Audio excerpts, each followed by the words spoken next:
केसरिया से मन जोगी हुआ रे, दिल झूमे देखो मतवारा हुआ रे, केसरिया से मन जोगी हुआ। हर पल मनाओ केसरी त्योहार। विमल, बोलो जुबान केसरी।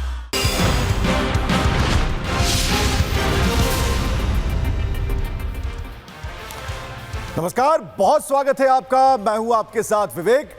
रात के 10 बज रहे हैं और वक्त है आपको खबरों के मास्टर एंगल से रूबरू करवाने का। तो चलिए शुरू करते हैं मास्टर स्ट्रोक। आज सबसे पहले बात करेंगे पाकिस्तान की। सबसे पहले पाकिस्तान, जिसकी नापाक चाल अब एक्सपोज होने वाली है। पाकिस्तान के पैकअप की तैयारियां पूरी हो चुकी हैं और मुनीर के ताबूत में आखिरी कील ठोकने का काम किया है इस वीडियो ने।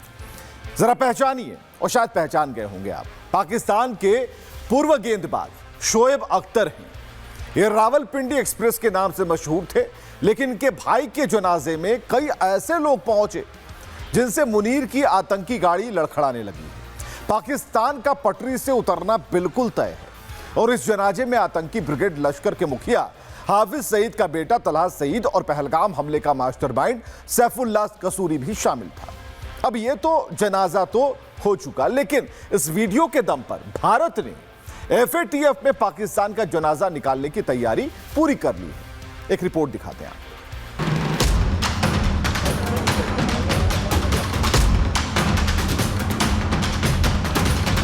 इन तस्वीरों के सामने आने के बाद सारी दुनिया को पता चल गया कि तलहा सईद और सैफुल्लाह कसूरी जैसे आतंकी यूएन की तरफ से मोस्ट वांटेड घोषित हैं। वो पाकिस्तान में खुलेआम घूम रहे हैं। आतंकी पाकिस्तान में शोएब अख्तर जैसे नामी शख्स के भाई के जनाजे में शामिल होते हैं, जबकि पाकिस्तान खुद को आतंक से पीड़ित दिखाने की झूठी कहानी बुनने में सालों से लगा है। यही पाकिस्तान का चाल, चरित्र और चेहरा है, लेकिन इस चेहरे से नकाब हटाने की तैयारी भारत ने कर ली है। जांच एजेंसियों ने सूत्रों के मुताबिक भारत जल्द ही पाकिस्तान का हुक्का पानी बंद करने वाला है। उसे दोबारा एफएटीएफ की ग्रे लिस्ट में डालने की तैयारी शुरू हो गई है और उसका सबूत यही वीडियो बनने वाला है। इसमें हाफिज का बेटा तलहा सईद और लश्कर का सबसे खूंखार कमांडर सैफुल्लाह कसूरी दिख रहा है। एक ही छत के नीचे पाकिस्तानी सेना के अधिकारी, सरकार में भागीदार नवाज शरीफ की पार्टी के बड़े नेता और आतंकी नजर आने का मतलब है पाकिस्तान दुनिया के मंच पर झूठ परोस रहा है। भारत की तैयारी है कि इसके जरिए पाकिस्तान को एक बार फिर एफएटीएफ की ग्रे लिस्ट में डाला जाए, क्योंकि अब भारत के पास पाकिस्तानी सरकार और आतंकियों के गठजोड़ का सबूत है। मतलब पाकिस्तान जो चोगा पहनकर अब तक घूम रहा था, वो अब खिंचने वाला है और एफएटीएफ की ग्रे लिस्ट में जाने का मतलब हुआ पाकिस्तान की कमर टूट जाएगी। हाल ही में भारत के विवेक अग्रवाल को एफएटीएफ का उपाध्यक्ष बनाया गया है। ऐसे में पाकिस्तान पहले से ही डरा हुआ है और इस वीडियो ने उसके खिलाफ भारत के आरोपों को और मजबूत कर दिया है।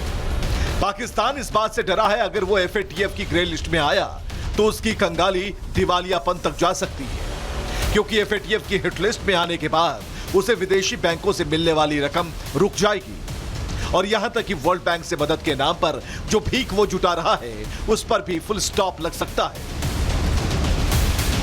और ये बात पाकिस्तान अच्छी तरह से जानता है, इसलिए वो ध्यान भटकाने की कोशिशों में लगा है। पहलगाम हो, उरी हमला हो या फिर बालाकोट, हर हमले के लिए आतंकी पाकिस्तान से आए थे, ये बात सब जानते हैं। लेकिन पाकिस्तान विक्टिम कार्ड चलकर हर बार एफएटीएफ से बच जाता था। वो ये बताता था कि उस पर तो खुद ही आतंकी हमले हो रहे हैं, लेकिन इस बार भारत के पास सबूत भी हैं और तगड़ी पोजीशन भी। अब यह हुआ कि मुनीर की करतूतों की वजह से पाकिस्तान का भूखों मरना तय है। चंदे की रकम से आटे दाल का जुगाड़ करने वाले कंगालिस्तान के आतंकी प्रेम का इससे बड़ा सबूत क्या होगा कि क्रिकेट, सियासत और आतंक एक साथ एक ही छत के नीचे मिले। लेकिन पाकिस्तान इससे बचने के लिए अपने पुराने पैतरे फिर से आजमाने लगा। उसने अचानक अफगानिस्तान पर स्ट्राइक कर दी, सीमा के करीब बम बरसाए और ये कहते हुए बरसाए कि वहां के आतंकियों ने पाकिस्तान में हमले किए थे, जिसका बदला लिया गया। मतलब कि आतंकियों का साथ देने वाला पाकिस्तान दुनिया के सामने ये दिखाना चाहता है कि वो तो खुद ही आतंकियों से परेशान है। और यही कहकर उसने अमेरिका की आंखों में धूल झोंकी थी। लादेन के अपने एबटाबाद में उसने छिपा रखा था और अब वो हाफिज सईद और मसूद अजहर जैसे खूंखार आतंकियों को छिपाने के लिए अफगानिस्तान के लोगों का सीना छलनी कर रहा ताकि फेक नैरेटिव गढ़ा जा सके।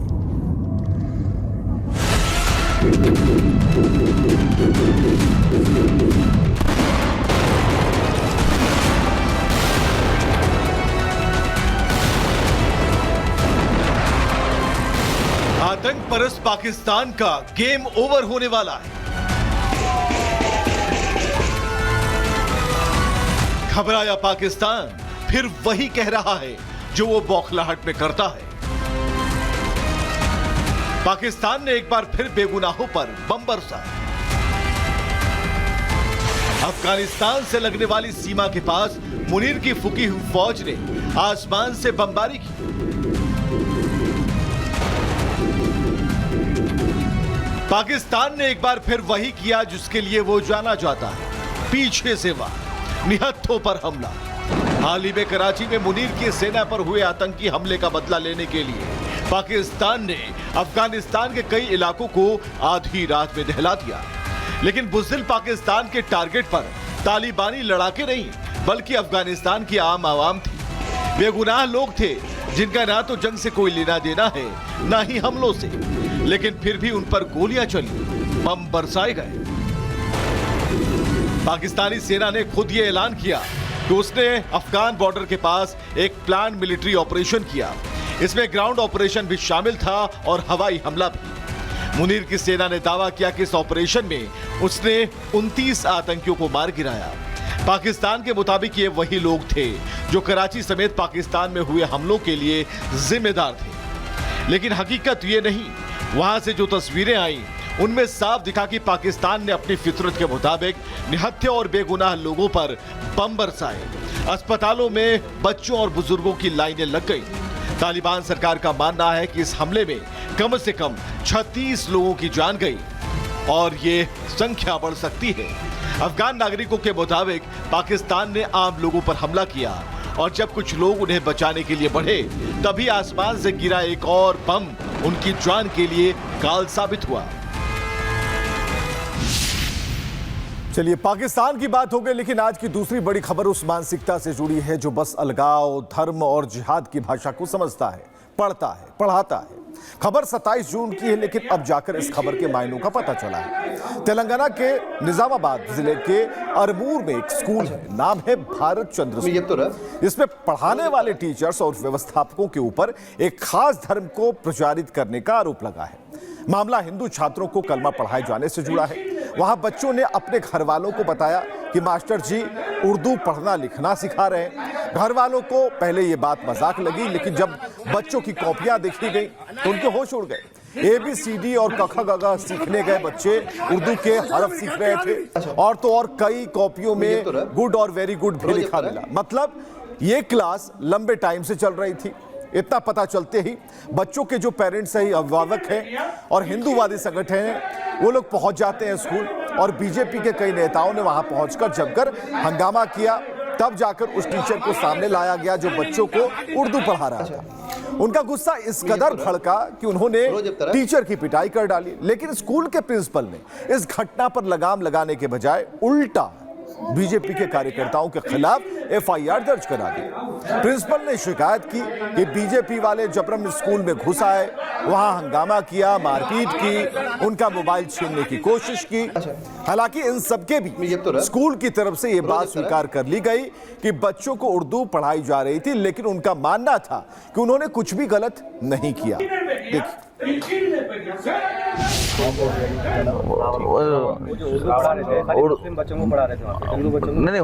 पढ़ाया सबको पढ़ाया उनको नहीं मालूम था कि अलग से पढ़ाना है बोल के।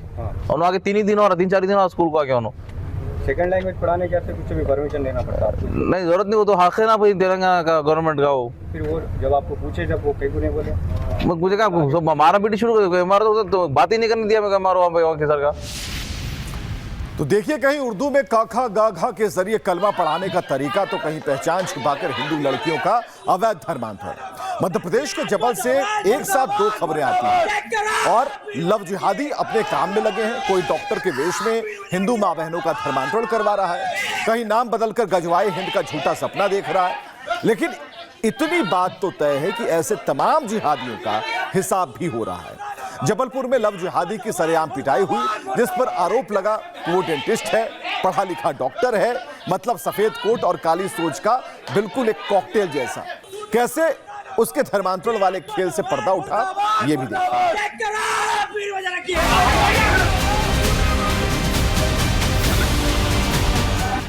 मध्य प्रदेश में अवैध धर्मांतरण, धोखेबाजी का नया आवरण, कई हिंदू लड़कियों को फंसाया, जबरन धर्मांतरण कराया। अवैध धर्मांतरण के नासूर बाज नहीं आ रहे। गजवाए हिंद का फितूर ऐसा है कि अवैध धर्मांतरण से बाज नहीं आ रहे। कहीं जबरन कलमा पढ़ाया जा रहा है तो कहीं पहचान छुपाकर हिंदू लड़कियों का धर्मांतरण कराया जा रहा है।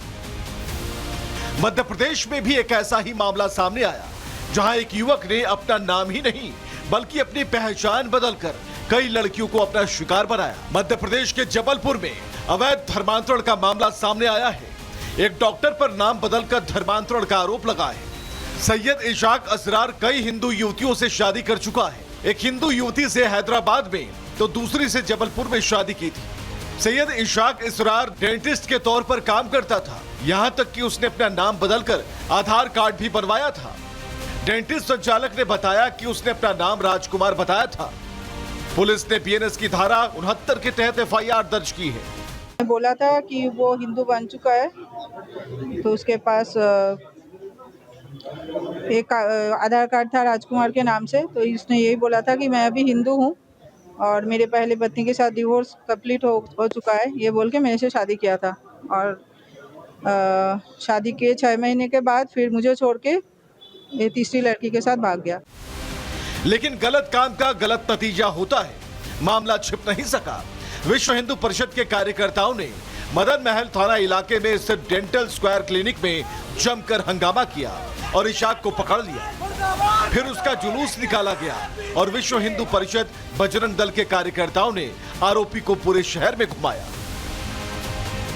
के बाद ये कलकत्ता जाते हैं, खुद को गैंगस्टर बताते हैं, अपने आप को गैंगल क्लिनिक का डॉक्टर बताते हैं, ठीक है। उसके बाद वहाँ से मुसलमान एक हिंदू लड़की को फिर फंसाते हैं कलकत्ते में और जबलपुर आते हैं। जबलपुर में आने के बाद ये इस लड़की से भी झगड़ा कर लेता है, अलग हो जाता है। ये गायत्री मंदिर में शादी करता है, लेकिन वहाँ से कोई डॉक्यूमेंट्स नहीं लेता है। इसके आधार कार्ड में अभी तक 8 अपडेट हो गए हैं। पहले ये खुद को अपने आप को हिंदू बनाया, फिर उसके बाद इसने महिला के नाम का सपोर्ट लिया आधार कार्ड में, अभी उसके बाप का नाम भी बदल गया है। इस मामले में आरोपी के खिलाफ मदन महल थाने में मामला दर्ज किया गया है और पुलिस जांच कर रही है। पुलिस इस पूरे नेक्सस को खंगालने में जुटी है ताकि पता लगाया जा सके कि अवैध धर्मांतरण के और कितने किरदार हैं जो मासूम हिंदू बेटियों को धोखे से अपने जाल में फंसाकर उनका धर्म भ्रष्ट कर रहे हैं। हॉस्पिटल में एक डॉक्टर काम करते हैं जो कि राजकुमार नाम से है, पर वो एक्चुअल में मुसलमान हैं और उनके द्वारा ये भी अभी हमें बताया गया है कि इनके किसी हिंदू महिला से भी रिलेशन है। तो अभी उन्होंने शिकायत नहीं दी है, डॉक्टर साकेत अग्रवाल साहब ने शिकायत नहीं दी है। उनसे हम शिकायत प्राप्त करके उसमें जो भी वैधानिक कार्रवाई है हम करेंगे। लेकिन मध्य प्रदेश के जबलपुर से ही एक दूसरा मामला सामने आया है, जहां नेक अली खान ने अंकित बनकर युवती से दोस्ती की, शादी का झांसा दिया, 5 साल तक शिकार बनाया, लड़की के शादी का दबाव बनाने पर धर्मांतरण करवाया। युवती ने गोमांस खिलाने का आरोप भी युवक पर लगाया। इस पूरी साजिश के पीछे आरोपी के माता पिता शामिल थे। सर, नेक अली खान फेसबुक आईडी से अंकित नाम से मुझसे 5 साल पहले जुड़ा था। 5 साल से उसके मेरे संबंध थे, शारीरिक संबंध। उसके बाद उसको शादी का झांसा देता रहा, पर उसने शादी 5 साल से अभी तक कोर्ट मैरिज कर नहीं पाई। पैसे नहीं है, पैसे नहीं बोलता रहा हमेशा। उसके बाद उसका पूरा मैं ही करती थी, वो मेरे साथ जबलपुर में ही रहता था। उसके बाद उसके पापा ने शादी कर ली, दूसरी अभी करी है जून में। तो उसके पापा ने शादी कर ली तो उसको वहाँ बुला लिए। मैं उसको ढूंढने गई तो उसके बाद वहाँ जाने के बाद मुझे वो नहीं मिला, मोबाइल स्विच ऑफ कर दिया था। जैसे तैसे वो मुला मुझे यहाँ लेके आया, फिर उसके बाद मुझे मुंबई लेकर गया। मुंबई लेके गया तो वहाँ मुजरा के लिए मुझे बेचने की तैयारी चल रही थी 5 लाख रुपए में। जैसे तैसे मैं वहाँ से भागकर निकली आई। मतलब पूरी प्लानिंग के तहत साजिश रचकर युवती का जबरन धर्मांतरण कराया गया और फिर उसे बेच दिया गया। यहाँ तक कि लड़की ने बताया कि उसे बंधक बनाकर होटल में मुजरा कराया जाता था। हालांकि हिंदू संगठनों की मदद से युवती ने पुलिस से संपर्क किया। हम लोग घावापुर थाने आए हैं।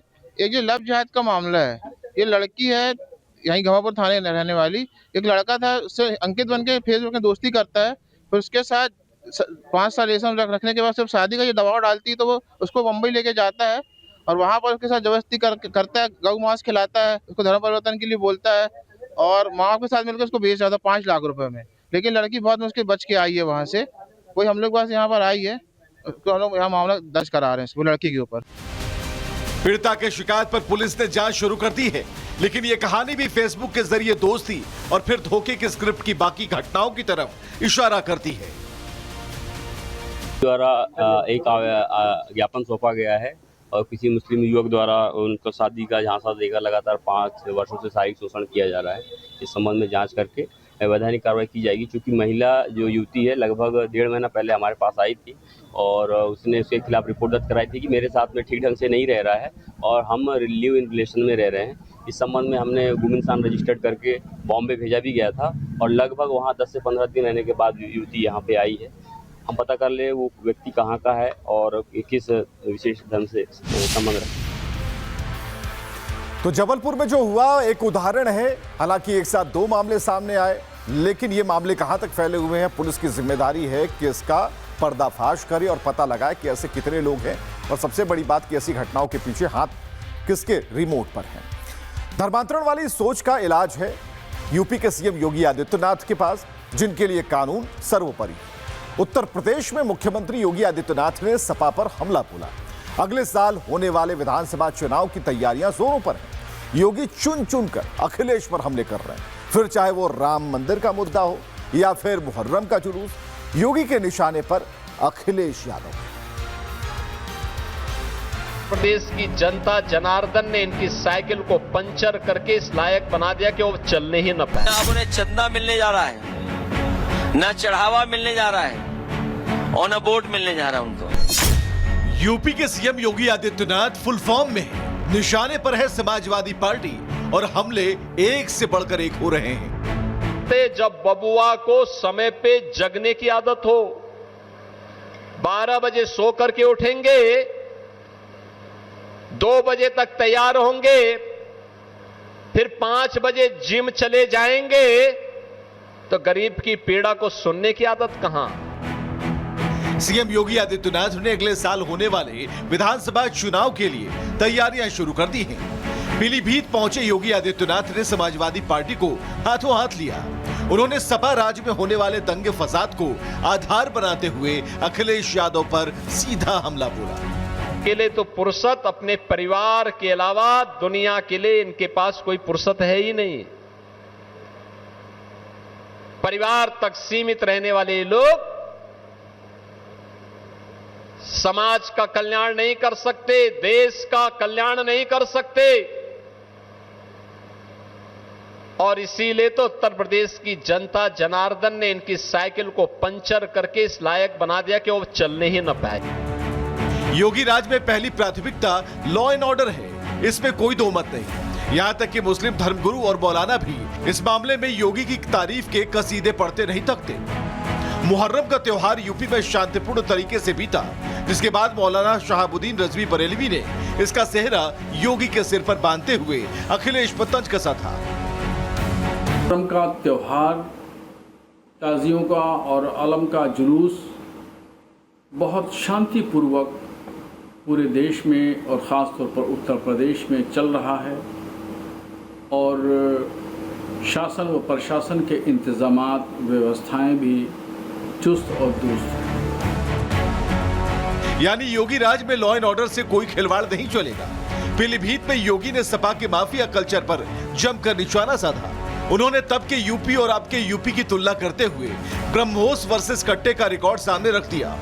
पीलीभीत से करीब 250 किलोमीटर दूर राजधानी लखनऊ में भारतीय सेना की शान ब्रह्मोस का प्लांट है, जो यूपी डिफेंस इंडस्ट्रियल कॉरिडोर का हिस्सा है। इस प्लांट में शुरुआत में हर साल करीब 80 से 100 ब्रह्मोस बनाए जाने का लक्ष्य रखा गया था और आगे के लिए टारगेट हर साल 100 से 150 ब्रह्मोस मिसाइल बनाने का है। यहां से बनी मिसाइलों का पहला बैच पिछले साल भारतीय सेना को मिल चुका है। उत्तर प्रदेश में अब हम लोग डिफेंस मैन्युफैक्चरिंग कॉरिडोर में प्रधानमंत्री जी के दूरदर्शी विजन को ध्यान में रख करके अब ब्रह्मोस मिसाइल भी बना रहे हैं।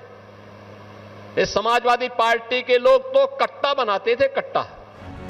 और इसी ब्रह्मोस का जिक्र करते हुए योगी ने समाजवादी पार्टी पर निशाना साधा।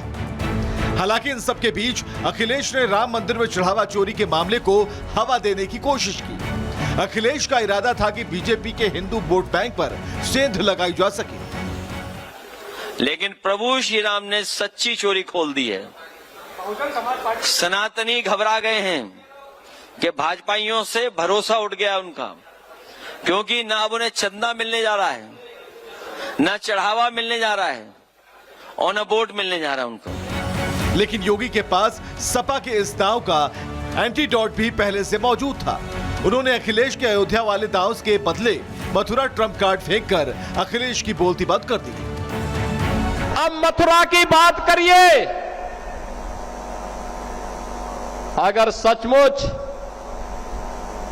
अपने को धार्मिक कहलाने का प्रयास कर रहे हो तो मथुरा वृंदावन पे खुल करके बोल दीजिए। श्री कृष्ण जन्मभूमि पर खुल करके बोल दीजिए और बोलिए ना।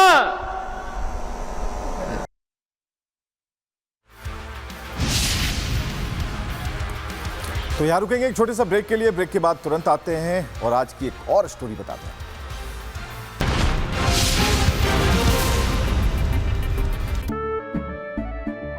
केसरिया से मन जोगी हुआ रे, दिल झूमे देखो मतवारा हुआ रे। केसरिया से मन जोगी हुआ। हर पल मनाओ केसरी त्योहार। विमल, बोलो जुबान केसरी।